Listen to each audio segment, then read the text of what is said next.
বলিউডের বাদশা শাহরুখ খান এই নামের সাথেই জড়িয়ে আছে কোটি ভক্তের আবেগ। ঠিক তার মতোই বিখ্যাত তার মুম্বাইয়ের বাড়ি মান্নাত, যেটি শুধু একটি বাড়ি নয়, মান্নাত আজ নিজেই এক আবেগ, এক পর্যটন স্থল। আরব সাগরের দিকে মুখ করা মান্নাত যেন প্রতিদিন ঢেউয়ের সঙ্গে গল্প করে। প্রতিদিন অসংখ্য মানুষ মান্নাতের সামনে এসে দাঁড়ান। সামনে বিস্তৃত সমুদ্র, ঢেউয়ের শব্দ আর নোনা জলে ভেজা হাওয়া, সব মিলিয়ে জায়গাটার এক আলাদাই অনুভূতি।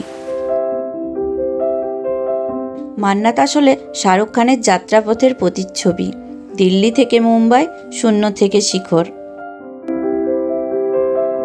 এই বাড়ি মনে করিয়ে দেয়, স্বপ্ন যদি বড় হয় আর পরিশ্রম যদি সত্যি হয়, তাহলে মান্নাত একদিন বাস্তব হয়। মুম্বাইয়ে মান্নাত শুধু এক সুপারস্টারের বাড়ি নয়, এটা অনুপ্রেরণার এক জীবন্ত চিহ্ন। সমুদ্রের ধারে দাঁড়িয়ে থাকা এই বাড়িটি আজও অসংখ্য মানুষকে বলে, স্বপ্ন দেখো, লড়াই করো আর বিশ্বাস রাখো।